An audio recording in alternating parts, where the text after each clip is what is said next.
Hello, Editing Danielle here. As I've been editing, I have come to realize that this video in particular hits on some darker tones, as Digimon go hard. And because of that, we are hitting on certain topics that I am quite sure that are not fully appropriate for children. And so I would like to issue a trigger warning or a general age warning. We are going to touch the very surface of some quite darker tones, including death, depression, and other such things. As Digimon indeed does go hard. So, in fact, if you have young ones or am quite sensitive to those topics, I would suggest that you skip this video. Otherwise, have fun. Editing Danielle out.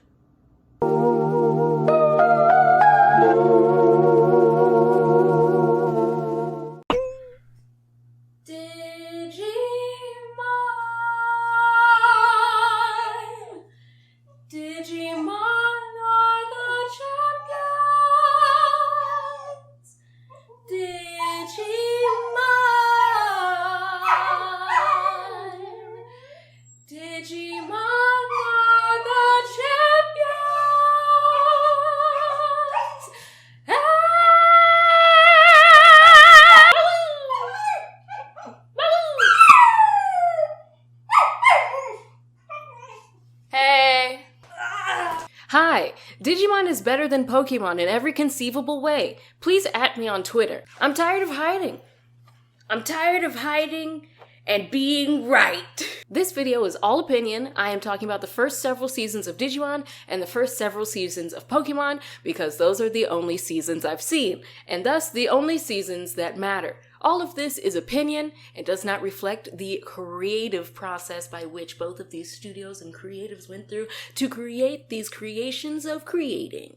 Digimon is brand cohesive. La la la la, man. Yada yada, man. Nani nani, man. Guru guru, man. Everything is concise. You know there's gonna be a man, man. You get a man, you get a man. Man's for everyone, man. When it comes to Pokemon, like, everyone's named a different thing, and then there's like a Japanese name, and then there was like an English name. Me and one of my best friends are always like, oh, you mean this Pokemon? And she's like, you mean this Pokemon? And then I'm like, hold on, let me Google it. And she's like, yeah, we're talking about the same Pokemon. And I know that now, I think, there is no difference between the English and the Japanese name and all the other names. Probably, but like the first like 500 are different. Except, like, Pikachu. And I'm sure, like, 12 others. 2! The Digimon actually speak, and that makes such a difference when it comes to plot. As I recall, the only two Pokemon that speak are Meowth and Mewtwo. And I really wish Meowth wouldn't speak. He'd be way cuter if he didn't talk. I don't like his weird accent. It's weird to me. Mewtwo can speak all he wants. That's fine by me. I'll give this to Pokemon. A lot of Pokemon are really cute, and I love them, and I will never stop loving them. Just because Digimon is better than Pokemon in every conceivable way doesn't mean that Pokemon didn't nail a few things. But you can't talk to them. What is that? Aren't they supposed to be your friend? Do you have a friend that you can't talk to? I don't know if pets count as friends. You know what I mean? I think Sam is like my little buddy, but I wouldn't consider her a friend. I'd consider her my broke bestie who I'd take a bullet for. Like, something I can't stand in Pokemon is when Ash is speaking full-blown human speech to, like, a new Pokemon he's trying to, like, lure into his harem of, like, 500 Pokemon at this point he's caught? Probably more.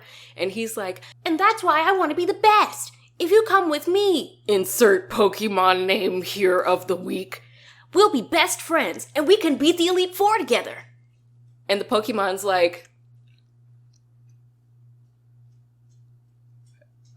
Windmill, windmill, windmill, will, windmill. And Ash is like, you said it, windmill. Like, I'm sorry, are y'all gonna add subtitles at some point? I can get it from context clues, but like, you seem like the ravings of a madman. I talk like I don't say stuff to Sam, and she doesn't like howl back at me, but I am a madman, you know? And the show, there's not a show around me. Yet. Number 3. Oh god, this is gonna be a long video. Digimon's character designs are pushed so much further. And I understand that Digimon and Pokemon are trying to accomplish very different things.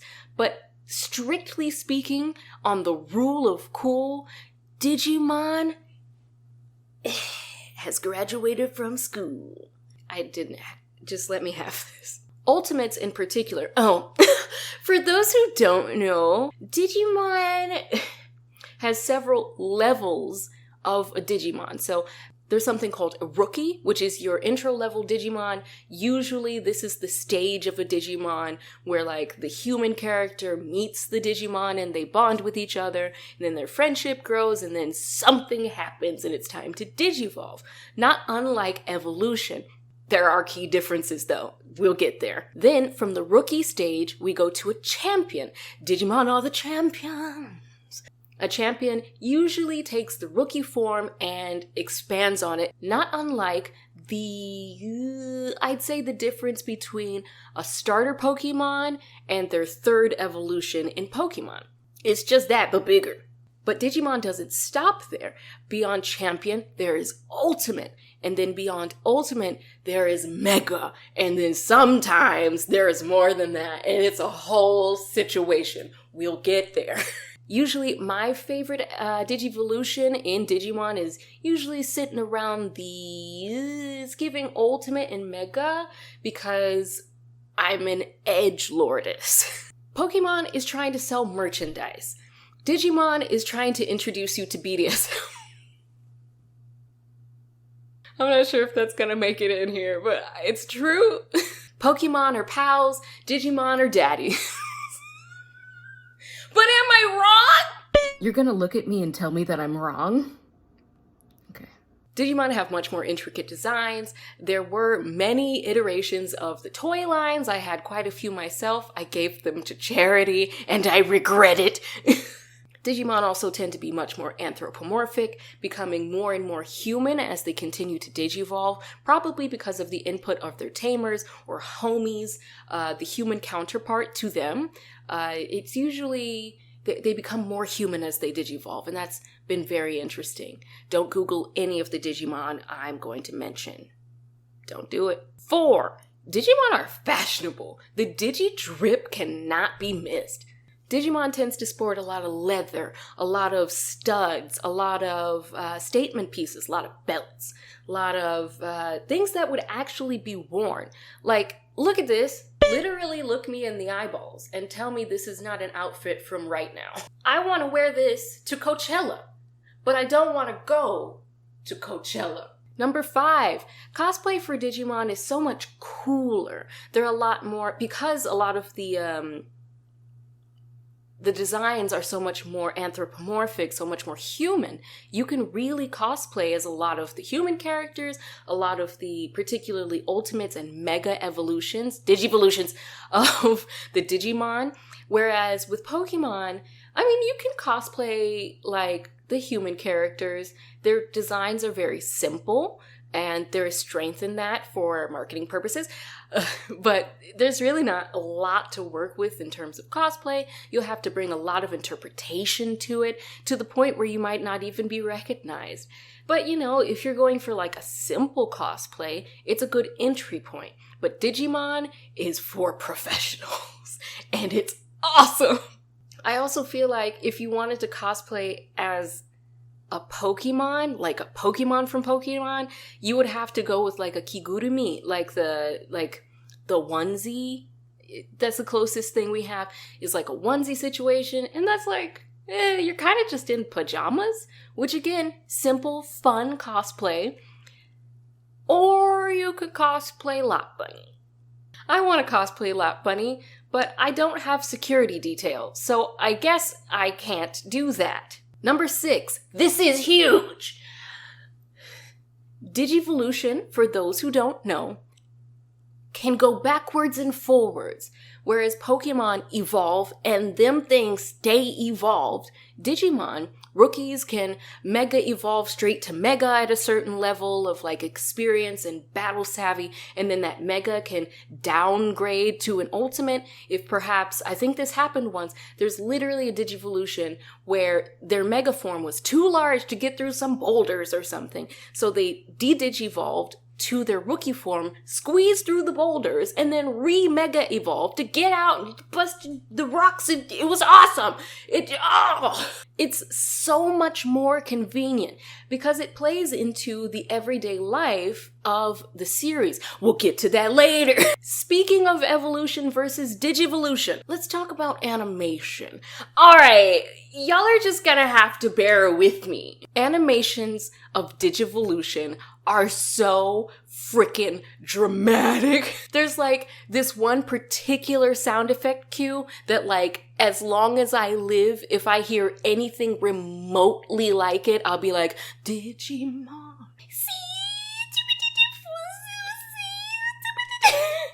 It's not annoying when it's only annoying when a human does it. Digivolution is like, it's like this dramatic thing and like, everything goes to black. There's like this sound cue of like, it is time. And then the zoop starts. And it's a stock animation, but it's so lovingly rendered in 2D until later seasons. But there are still some, it's a whole thing. And it feels like it's the same quality of animation as Sailor Moon. It's literally a magical girl transformation, but a monster. Cool. Then when it's evolution in Pokemon, they use freaking Thunder Crash enough times for like the 10,000th time. They turn into a white highlighter, like blot out. They change shape like some Play-Doh, stop glowing, and boom, your friend gone. Now he won't listen to you. Congratulations. Number 8, direct piggyback off of number 7.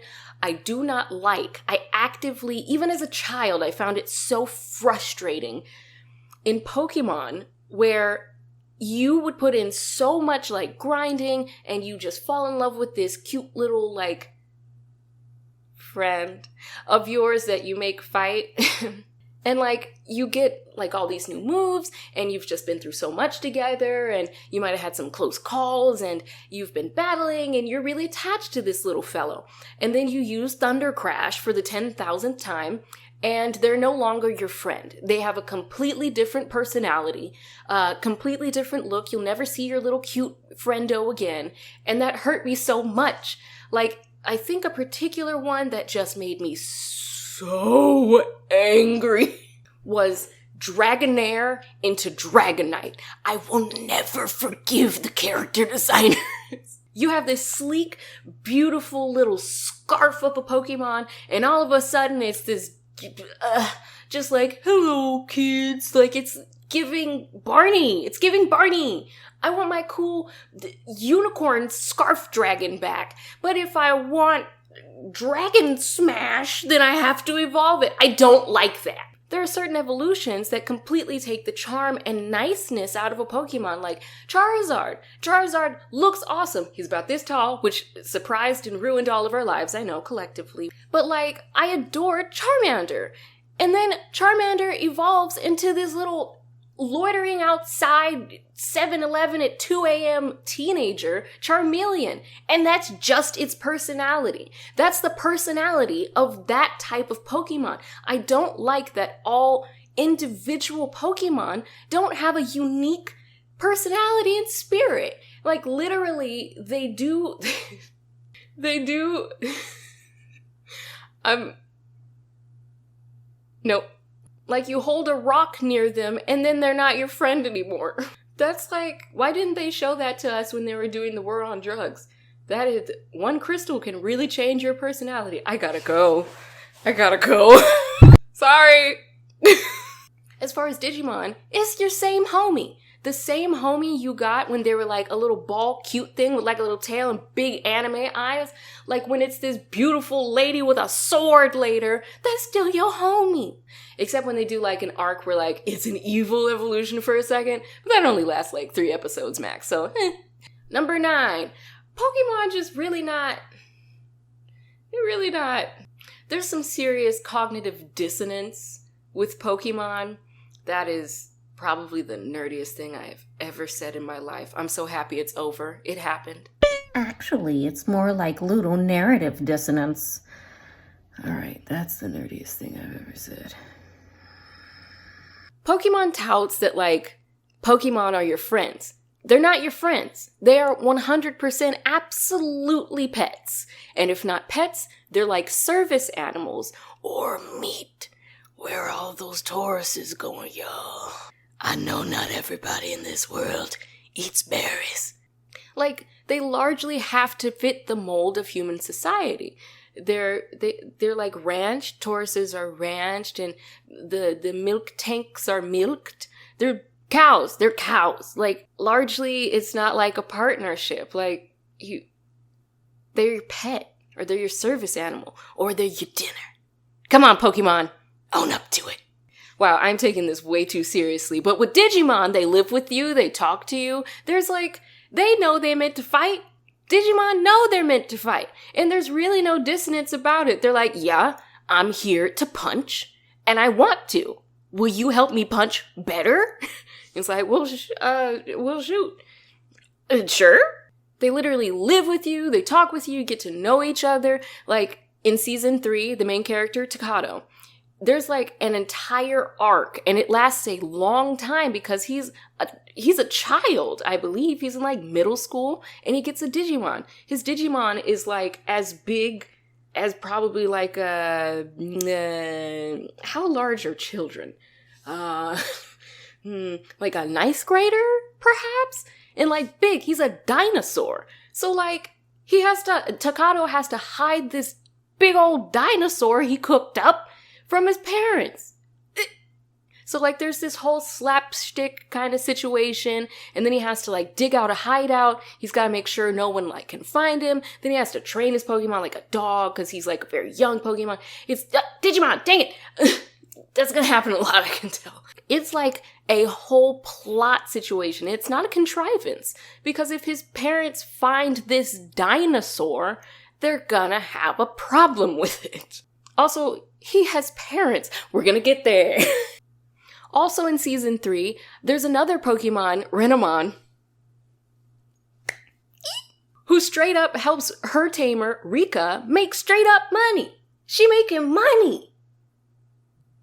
Digimon just doesn't pull punches. Like, we live amongst the humans, and we kind of are dealing with that in a way that's positive. They have sentience, and they have a say in things. They have autonomy. And that just makes Digimon so much easier to watch, because they can talk, and they can consent to fighting. They actively want to. Is what they want to do. Number 10, the animation in Digimon is awesome. There were limits at the time. It is an older anime, but especially for its time and compared to Pokemon at the same time, Digimon was much more lovingly animated. There were a lot more sequences of digivolution. They leaned heavy on that, like in Sailor Moon. But because they so lovingly animated those really intense and intricate sequences, you never really get tired of watching them. I kind of want to watch them now. The animation is much more giving and loving. You can feel how much more effort went into it, especially in the movies. I was actually scared when I first watched the movies. Oh, kaiju fights are so scary. We'll get there. 11. The stakes in Digimon are so freaking high, you guys. We'll get there. Number 12, general edginess. I like Digimon because Digimon is not afraid to push the envelope. Digimon isn't afraid to be darker. Much darker. Too dark? No. I felt really cool watching Digimon. It felt like the tamers in Digimon were actually taming these wild beasts, and earning their trust, learning to work together. And Pokemon does the same, but on a much more family-friendly level. There's nothing wrong with that, but if you're going to have an anime about fighting monsters, I think it's more accurate that the monsters be monstrin. Thank you for coming to my TED Talk. Digimon go hard! Number 13. Okay, in season 4 of Digimon, the Tamers, the DigiDestined, which is basically the main cast, actually become Digimon, and in other seasons, especially at the climax or the finale of the season, the human tamer and the Digimon combine consciousness and often become a new being. And that's a little weird, not gonna lie, but then Pokemon did it too, and Pokemon Detective Pikachu. So Digimon did it first and did it better, and they had no qualms, and they did it way earlier in the game.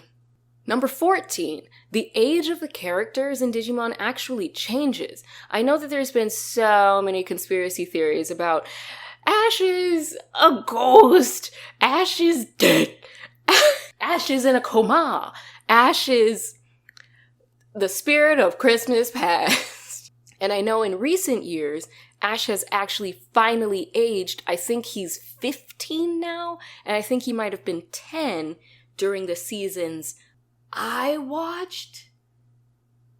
Yeah, that sounds right. You know, old enough to go out into the world.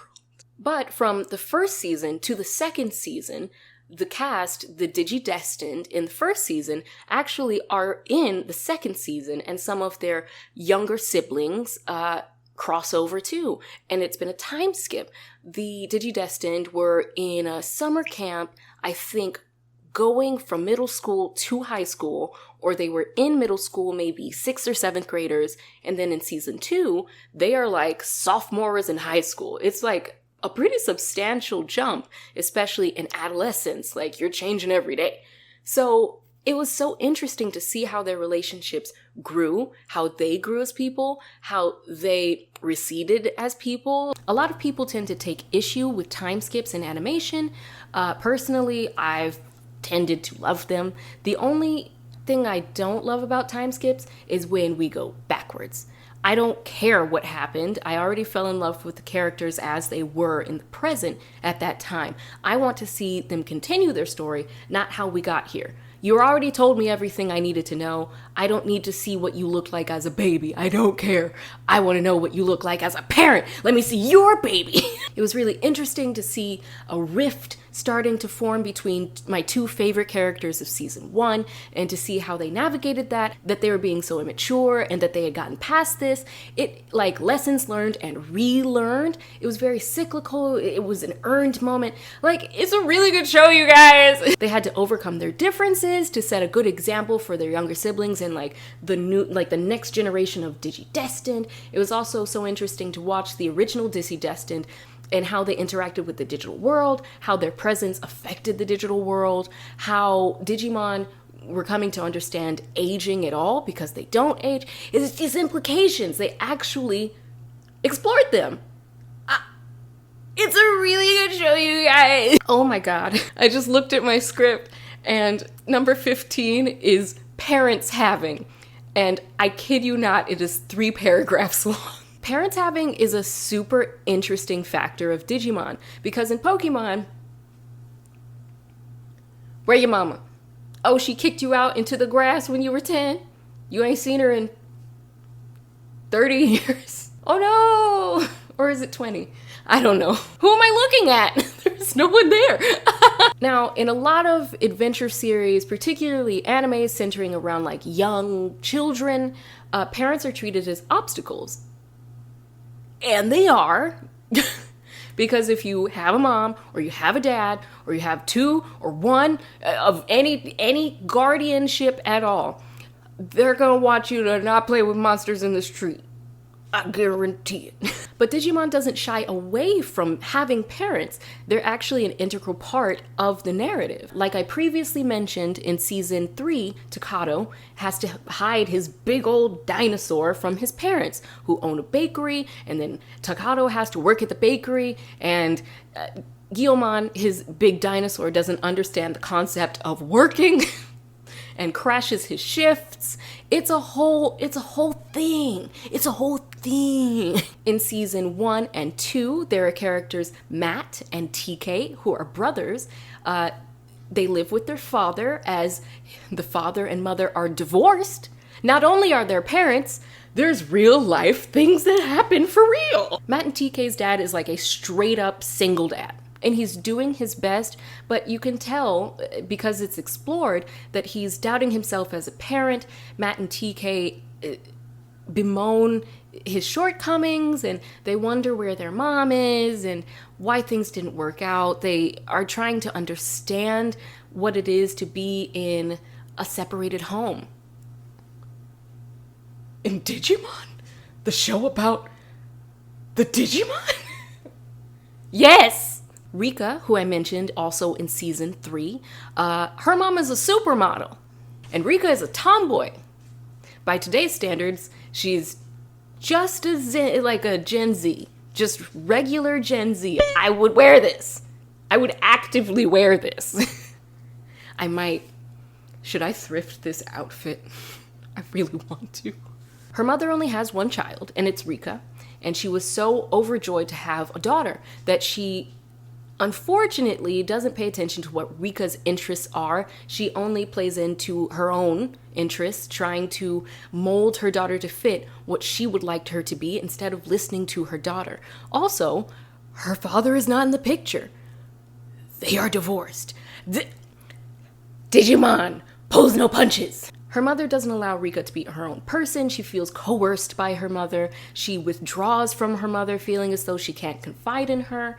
She takes no interest in what her mother wants her to do. She's not a girly girl. Her mother forces her to do some modeling, which makes Rika feel so slimy and gross. She throws off the Lolita dress and goes straight out Digimon hunting with Renamon. I was like, this feels like a metaphor. Rika, because of her upbringing, has internalized antisocial qualities. She even has trouble connecting with those who share her interests. She's been deemed the Digimon Ice Queen in season 3 by the people who actively play Digimon. By the way, in season 3, Digimon is like a canon series. It's like actually a children's card game. It's fine. Even amongst her peers, the people who would be the most likely to be her friends because they have really overlapping interests, she shuns them. She has pushed everyone away. She's avoidant. She doesn't want to tell anyone about herself because when she's tried with her mother, it hasn't worked. In fact, her mother actively tries to dissuade her from her own interests, and that affected how she was able to interact with people her own age who liked the same thing that she did. Her arc is incredible. It's a really good show, you guys. And again with Pokemon, you turn 10, bam, out the house. Yeah, you're old enough to go out there, touch some grass, go out here. Go on, kid. Don't come back until you've beaten everyone in the land. No phone calls, no love, no school, no input, no money, nothing. Both of these moms I would consider not the best moms, but one is definitely worse. Number 16, life and personality having. Ash is giving you like brash, a little hot-headed, ambitious, dumb when the plot needs him to be, despite his 20 or 30 years of Pokemon training. Sometimes he's like, I'm gonna go in this cave alone at night. All right, Ash. Season 1 of Digimon, Tai, is the main character, the main DigiDestined, has a similar personality to Ash. Very strong-willed, bullheaded, kind of dumb, little bit of a himbo, headstrong, is kind of giving self-insert character. Somebody's got to keep the plot going, okay? But one of Digimon's strengths is that it's an ensemble cast. It's not just around this one bullheaded, let's keep the plot going kind of person. For instance, in the same first season, Matt is dealing with the separation of his parents, his father's shortcomings, feeling as though he doesn't have anyone to talk to. He feels as though he is a surrogate parent to his little brother, TK. He feels the weight of the world on his shoulders, and he's just a middle school kid. What is he supposed to do with all this? He has so much responsibility that he feels as though he can't talk to anyone. He has to get everything done. Everyone's relying on him. And because of that, he feels emotionally stifled, cold, and unwilling to open up. Very invulnerable, impervious, as that he cannot rely on anyone else. It's all up to him. And he has a lot of trouble assimilating to the rest of the DigiDestined. He is such a jerk. He's constantly butting heads with Ty because Ty is so headstrong and Matt is so cold. It's incredible. There's another character, Kairi. Fake fan alert. Kari. Who is Ty's little sister. She is younger than all the rest of the DigiDestined. She is the youngest DigiDestined, and everyone underestimates her. Everyone treats her as though she is stupid, not a child. She actively wants to be part of the gang. She does have her slip-ups. She does have less literal mobility. She's a kid. I think she's maybe like 8, maybe. She ends up proving herself despite her age and ends up having one of the most powerful, let's say, significances.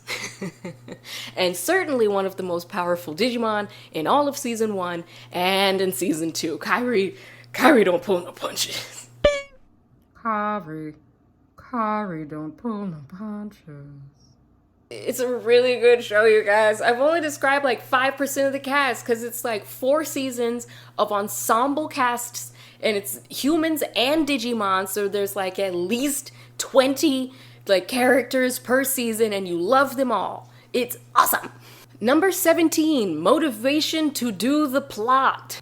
In Pokemon, Ash has a very simple adventure plot impetus. He wants to be the very best, like no one ever was. But like, why? Okay.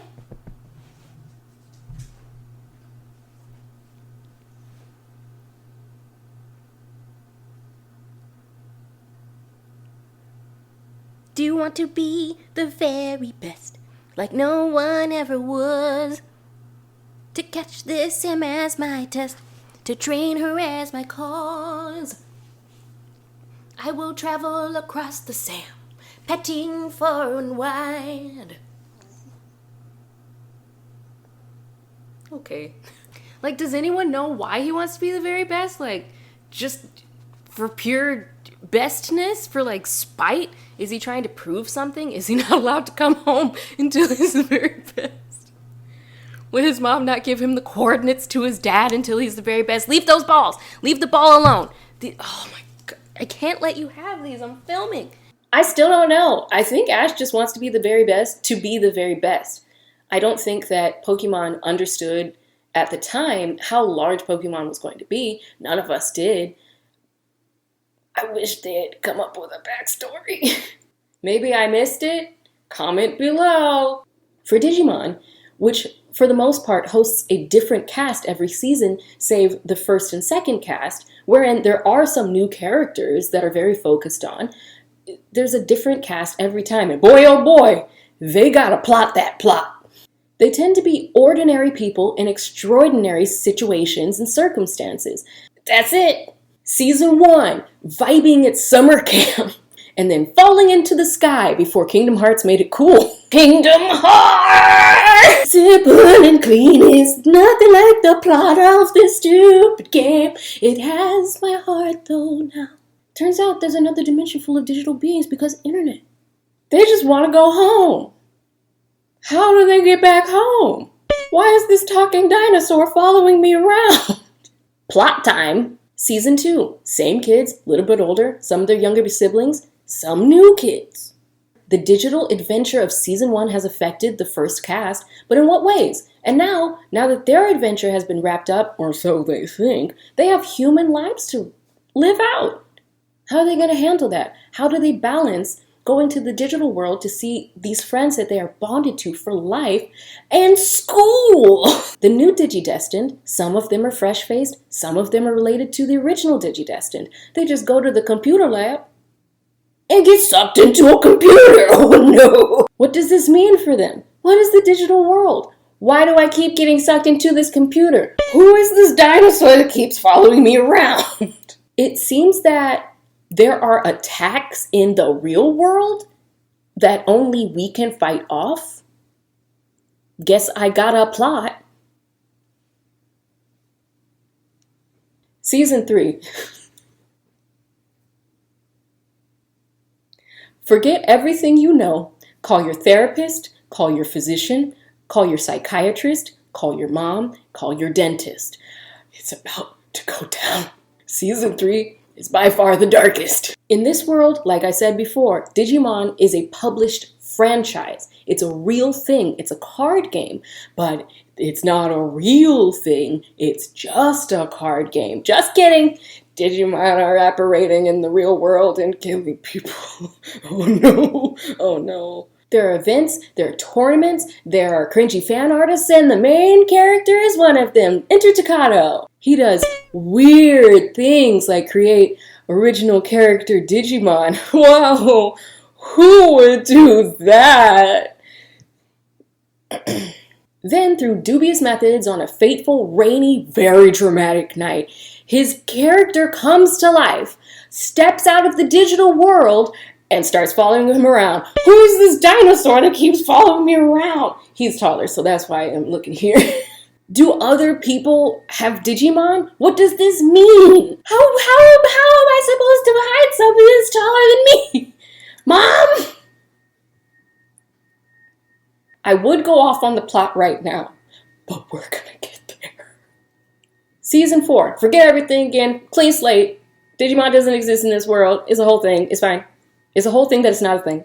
Some kids, through different methods, end up boarding the wrong train in Shibuya Station. This is a very spooky train, going to a very spooky and strange location before Infinity Train made it cool. I love Infinity Train. They all end up in the digital world because they were chosen by a mysterious force with a very cool, sultry woman voice. So they end up in the digital world and a mysterious voice tells them they gotta save it before Breath of the Wild made it cool. They each find a mysterious totem. They touch it and whoa! I'm a Digimon! Woo! What the heck am I supposed to do with this? What is the purpose of becoming a Digimon? Am I now a guardian of the Digimon? I have the power to save these people. Should I do it or should I be selfish and save myself? How do I go home? I mean, how do they go home? Time to plot. Can you tell if I was going to be in any season of Digimon, it would be this one? Just kidding, it would be season 2. But it would be this one too. They're tied.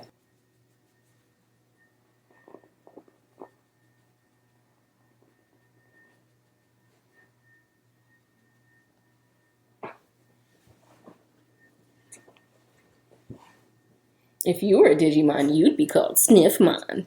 There are tangible goals in each season.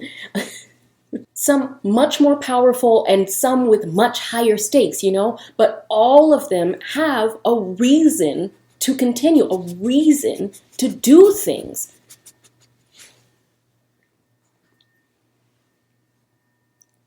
Digimon rocks. Number 22, tackling some tough topics. I'm just gonna read you a list, okay? Divorce, estranged siblings, childhood depression, social anxiety, forbidden fruit, corruption, anger issues, autism, question mark? Talk about Jerry in season 3. If you've seen it, you know what I'm talking about. Just go back and watch it. See what I'm seeing as an adult now. Unrealistic beauty standards, emotional damage from childhood, emotional damage in adulthood. Betrayal, rage, divergent life goals from one's family, improper parenting, divorce again, religion, being used as a weapon, literally. We'll get there. Season 3 goes off the rails with PTSD, grief, crippling depression, on-screen murder, and actual literal death. Digimon don't pull no punches. Number 23, all the characters are sneakerheads. There's really no way to transition out of that. And every single sneaker in this show, probably except I'm probably remembering or forgetting some really ugly ones, they got straight fire. That's why they made their feet so big, because they were at all the sneaker launches. All the characters were at the sneaker launch. Sniffmon, are you okay? Don't let me. Number 24, inclusivity. Season 3 features like this whole situation. The finale, like the final battle takes like 3 or 4 weeks. It's not like this, I'll believe in myself for 20 minutes and I'll defeat you. Like, no, it takes like a lot. It takes the military. It takes like private owned companies. It takes like detectives. It takes like vigilantes and a corrupt government official. Oh, I should have put that on the list. It takes everybody working really hard together, and ultimately a lot of our hackers are involved. And these hackers are like, there's an East Indian hacker, there's a black hacker, there's a Chinese hacker, there's a Japanese hacker, a couple of white hackers. It's just like, at the end of the day, it took like the whole world to defeat this thing. It's really good. Not to mention, in season 3, I just realized like last week that Henry is Chinese. I didn't know! Because they don't treat him any differently than the other 2 main characters who are very much so Japanese. Maybe Rika is white. Maybe half white. It doesn't matter. No one's treated differently, but they're there and they're really cool, especially Rika. Number 25, the way female characters are treated. Not differently. So, do you think that Ash likes his martini stirred or shaken? No? Then why does he have as many girls going through his life as Bond? Why do you think that is, huh? In Digimon, female characters and male characters are treated generally very much so the same. I'd say that there's only one difference, and nope, I actually just thought about it for one more second. I was like, some of the Digimon evolve into like very like alluring women, but then I realized then I thought about some of the mega evolutions of some of the guy characters too. I was like, whoop, that's pretty salacious too. Everybody's salacious. Equality! And it's like, girls aren't always like sweet or nice or like hapless. Yoli is one of the smartest characters in the show, and she's like the resident nerd of that season. Girl. Rika is an absolute jerk face girl. Mimi is like a foreign exchange student who's like hapless, but she's doing her best and she gets it together. Kairi is a well-meaning child. Like, I have to really dig and like figure out which characters are girls because they're just all good characters. So they're all like all my little like, I feel like I'm talking about my friends from childhood. Aww. It has a really special place in my heart, you guys. I really like how all the characters are treated. It's very fair. 26. Digimon has a lot of moods to it. Like I was saying earlier with the plots, like season 1 is a little more like it flirts with some darkness, but it doesn't go too off the rails. Season 2 is much more lighthearted. Season 3 wants you to cry in the dark, and I did. Season 4 is like somewhere between season 2 and season 3, leaning much more like 2/3 season 2 and 1/3 season 3. Yeah. Oh. Yeah. Yeah. Number 27, theme songs. Now, Pokemon has a banger of an intro. I will give it that. You know, if Pokemon had one advantage, it would be nothing, because season 4 of Digimon has a banger intro too. It was overlooked. It was robbed at the Grammys. So, when everyone remembers Digimon, I think most people stopped watching maybe around season 1, season 2, which is so unfortunate because season 4 improves by actually making a song. I do love Digimon, digital monsters, Digimon are the champions. It's awesome because it's a chant, you know, it sounds like something you would like chant on the sidelines of maybe a prize fight, which is mostly what happens in this show. But in season 4, we get maybe what some would call a proper theme song.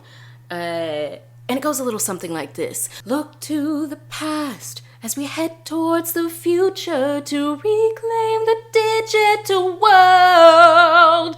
With strength in ourselves and trust in each other, we live by the lessons we've learned.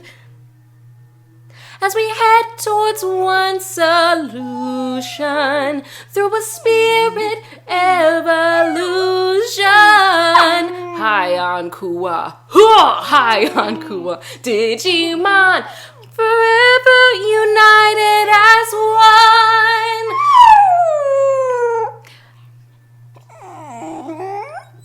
Together the battles are won. Through us let your spirit evolve.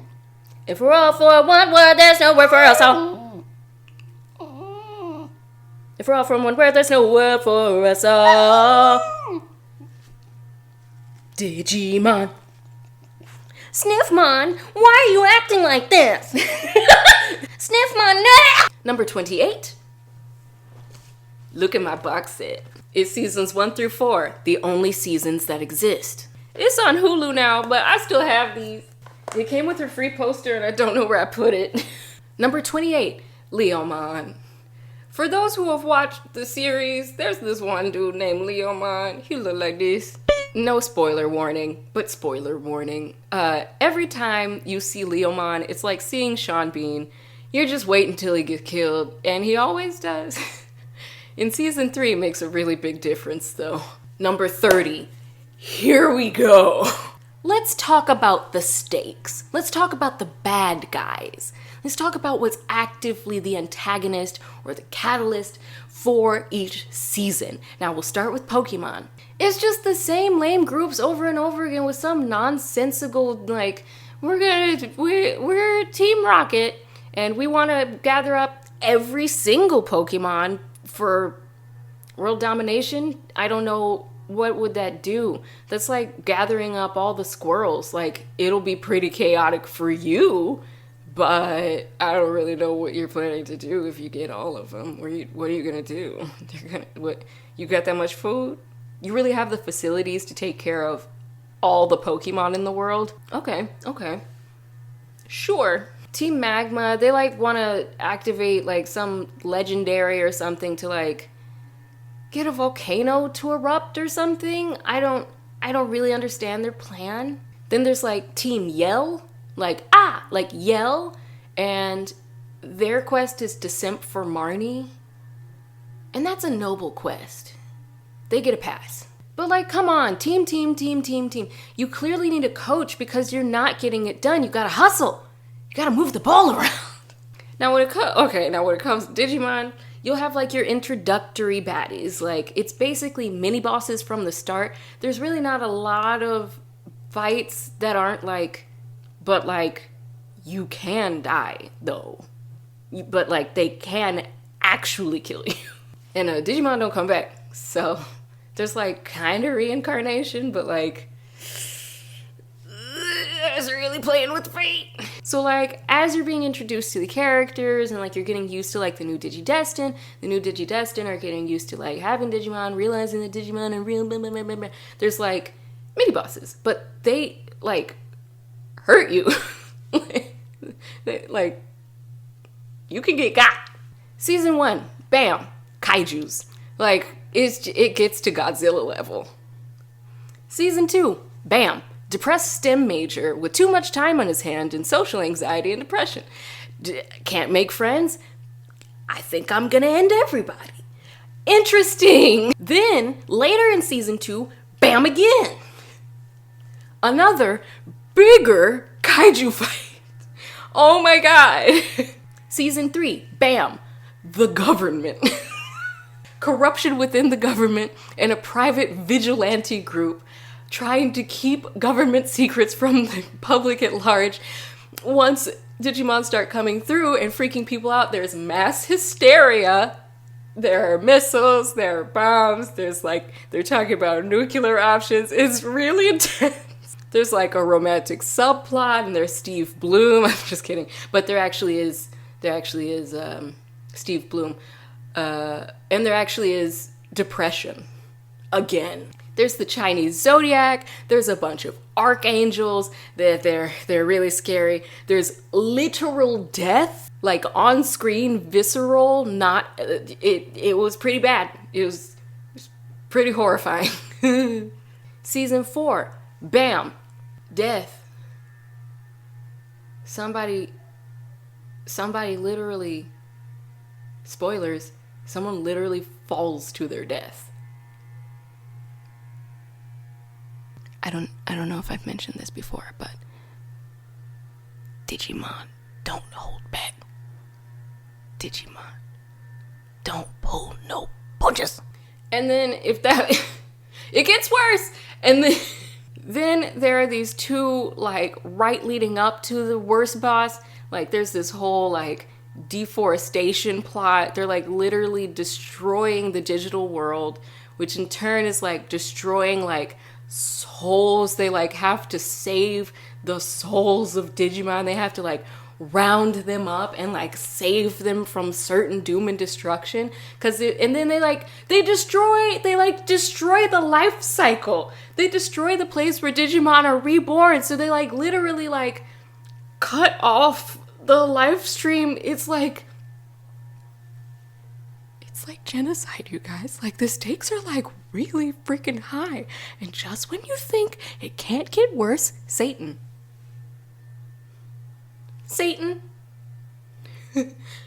They fight Satan.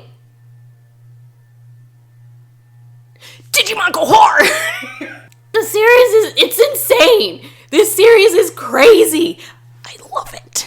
I really can't think of, I can't think of a better flex and, like, higher stakes than fighting Satan. And they cast the voice of Satan so well. It's so eerie. I remember it being a really good performance and, like, hiding behind a pillow. I was like, I don't want you to see my soul. I need it. I need that. I don't know if I would let kids watch it. I would let teenagers watch it, definitely. And I would highly recommend it to college kids. I would really recommend it to teenagers and above. I really don't. Maybe the first 2 seasons is okay for children. But I wouldn't let kids watch, especially the 3rd season and the end of the 4th season. But if you let them watch the first part of the 4th season, they're gonna find a way to watch the rest. So just tell them it ends at 2 seasons. Number 31. Because the awesome designs, like, get you interested in Digimon, like, the human element is just there and it develops your interest. It holds you. And then there's the growth and the intrigue of the characters. It's real. It's earned. They take their time and they really tell the stories of these characters without those annoying flashbacks of, like, when I was just a lad, I dropped my ice cream cone and now I am the Lord Evil Freeze. So whenever a child drops their ice cream cone, I can flash freeze it so they may still pick it up and chop off the head and continue to eat it so no one will suffer like I suffered. Like, no. They really earn your interest, you know? It's just something I don't really think Pokemon earns. Like, it's just Monster of the Week forever. Then they plop you into, like, this strange land, which is sometimes jovial and whimsical and sometimes dark and ominous and full of, Then they have these incredibly epic stakes, and you've grown to love these characters. And even if you haven't, just the audacity of casting Satan. You should just watch it for the gall of the series. It grabs you. Digimon just grabs you. It holds you and it releases you in, like, this very natural and intriguing way that Pokemon just doesn't have a shadow of a chance of doing. It's just a great show. It's cool, it's fun, it's epic, it's intriguing, it's dark, it's mature. I genuinely just think that Pokemon is just, it's too family friendly. It's too scared to do what Digimon does. It rocks. I love you, Digimon. Mwah. Number 32, list of my top 5, no, top 15. These are in like semi least favorite to most favorite. Although, can you pick a favorite child? Can you pick a favorite friend? Like, Number 15, Cherubimon.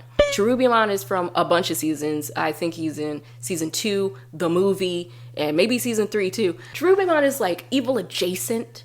He's got such a cool design. I like his big meaty hands and like his teeny little creepy like harlequin proportions to his body. He's got like these dense arms and legs with like this eerily slim body, and his voice is insane. It's like the deepest, scariest voice you can think of. It's coming from this otherwise like kind of cute little rabbit that you might play with if it wasn't trying to kill you.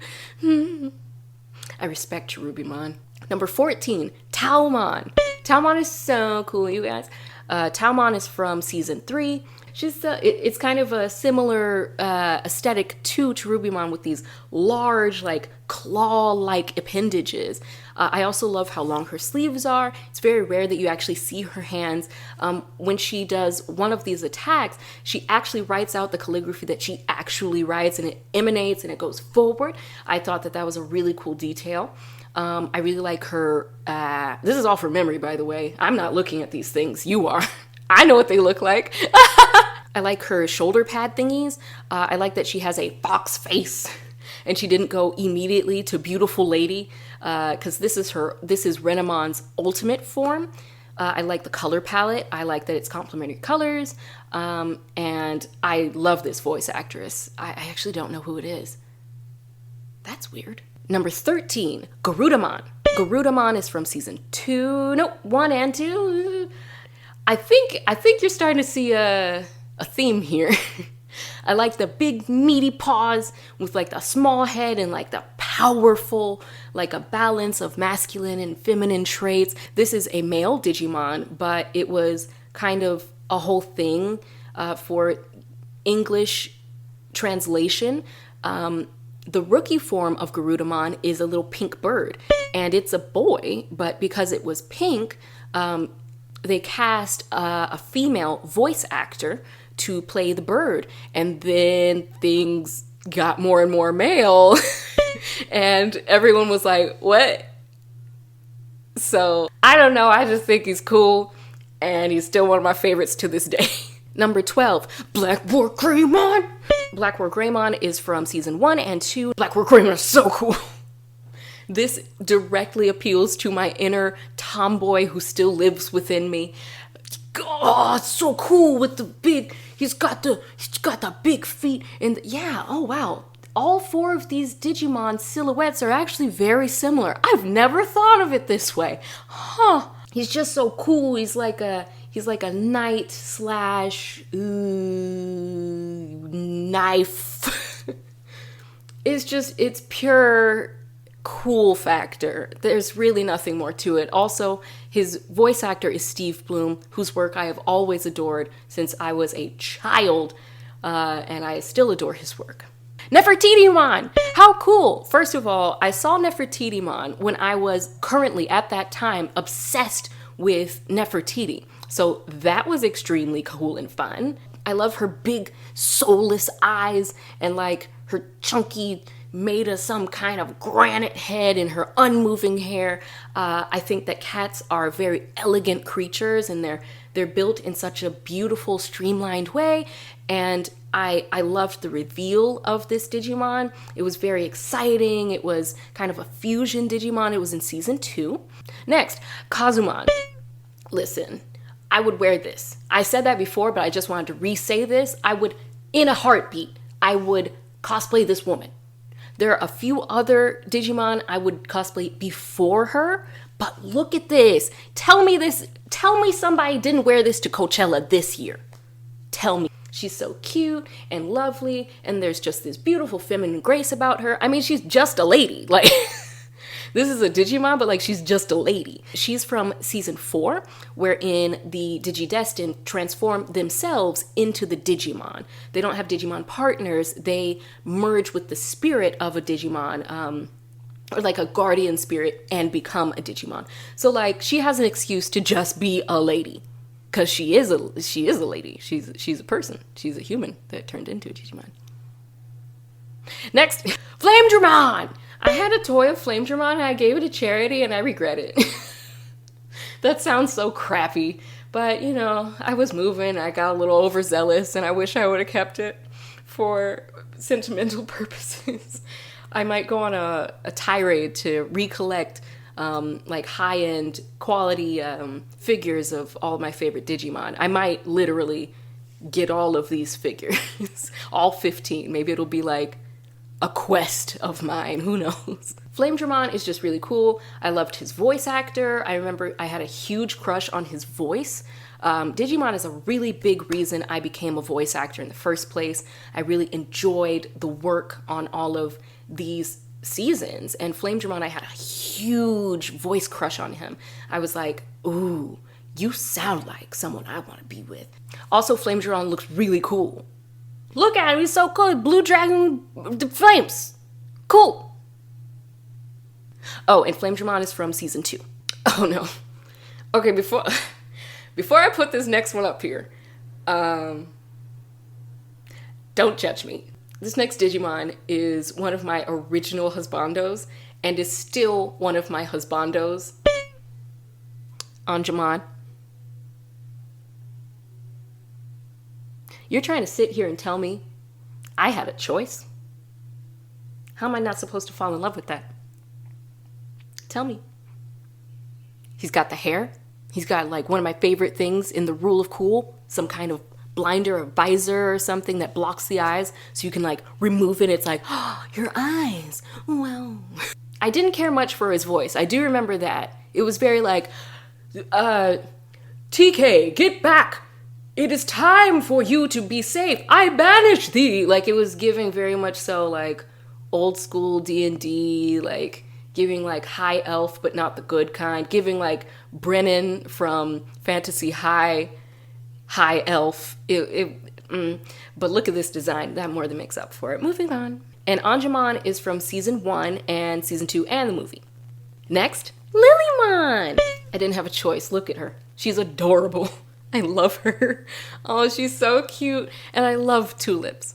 And she's got like these big bee eyes. She kind of looks like if a ladybug became a Digimon and was also like the guardian of a garden. It's just, she's so cute. It's literally, she's so cute. That's it. It's not more complicated than that. I believe she's from season 1, but she might have made some appearances in season 2 as well. Next. Okay, don't judge me. Anjumon.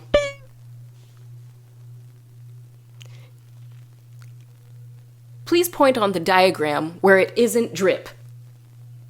I will wear this. I found this costume on Amazon, and I'm thinking about getting it. DragonCon is coming up, and I might have to make some choices. And I might have to bring a male friend so I don't get harassed. Rule of cool. Amazing. So cool. Look at the elements. Look at this big pink scarf thingy, like defying gravity. How cool is that? I love a winged character. I love a character with like something shielding their eyes. I love a character with long hair. I love a character with cool outfit. Anjumon. But there are still those who outdo her. Anjumon is from season 1 and season 2. Behold, Magnamon. I mostly love Magnamon because when Magnamon first got introduced into the series, I was so hype. I have never forgotten that feeling of pure childlike euphoria. He was so cool. This is another evolution of Veemon, who is also Flame Dramon from earlier. And Magnamon is just so cool. Look at all this gold. And whenever I have to reminisce or bring back childhood joy, like a pure unbridled joy for acting or just to remember, I think about Magnamon being introduced onto the show. I like sprinted. I had to get rid of some energy. I was so hype. I sprinted through the house. Okay, don't judge me. Where Garurumon. Very similar silhouette to the beginning of this list. I have nothing else to say. Moving on, he is from season 1, moving on. Zephyrmon. I think I'm pretty sure I'm providing a very cohesive list of my tastes in Digimon. Pretty lady, pretty boy, cool chunky foot thing. She's gorgeous. I love that she has wing ear hair. That's so cool. I love that she has like minty pastel blue hair with like this mauve color. It's like a really interesting color study. She's Kazumon but cooler. And this is a digivolution of Kazumon. So they really explored more of that aesthetic. I would wear this as well. Moving forward, Sakuyamon. I don't know what else to tell you. Pretty lady, long hair, covered the visor, cool. This is an evolution of Talmon. So you can see there are certain lines of evolution I just really like. She's gorgeous. And her digivolution sequence is very possibly my favorite of any season. It is gorgeous. Gorgeous. Ugh. My favorite Digimon is Renamon. She's so cool. She's just so cool. She's actually the base of Talmon and Sakuyamon, but she was already just such a solid design, great voice acting, so cool, had a great growth throughout the season 3. She's perfect. I love her. I would cosplay her, but it's heat stroke. And also I don't want to be a fox. I want to be a lady. Yay, I did it. Number 33. You think my favorite season would be 3 from how much I rave about it, but it's actually season 2. I wouldn't survive in season 3. My favorite season by far is season 2. I think it's really high energy, it's very light, it's very accessible, it could happen to anyone, and I really enjoy that. Season 3, I admire the most as an artistic work, because boy oh boy did they go there and they would not come back. They wouldn't come back and they wouldn't let you leave either. But I would want to be in season 2. I'm scared of all the other seasons. And done. I've wanted to do this video for so long. Thank you for continuing to vote for it in the polls. I'm finding myself really drawn and happy to make this kind of ranty, unhinged kind of content about things I'm really passionate about. I still love making hair videos sometimes, but it's not really fulfilling me artistically like it used to. Like the passion is kind of worn off. I think I might just need a break from all the hair. And this is like an artistic outlet for me. And I just want to thank you so much for being so kind as to giving me a space and assisting me to do this kind of thing. It takes so much time. It takes so much planning. It takes a lot of editing. And it's so fun. You guys make it so fun. Thank you. I had so much fun. In Danielle news, I've let my editor take on 2 projects so far. I just actually sent out some footage for the main channel before sitting down to record this. You'll know exactly which one because I am wearing this at the end of it. And I'm so grateful. I'm so grateful to do that. I feel so blessed and I feel so less stressed because, editing is so hard, you guys. It just takes so much time. They're super lovely. I'm so grateful. They're super communicative. And I'm looking forward to continuing to work with them for the foreseeable future. They're great. Referred to from a friend, so that makes sense. That person is lovely too.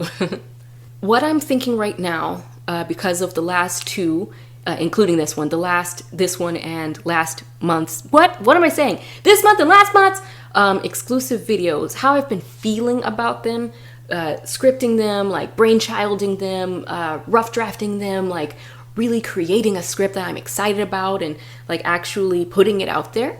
I am curious about how this kind of video would perform on the channel.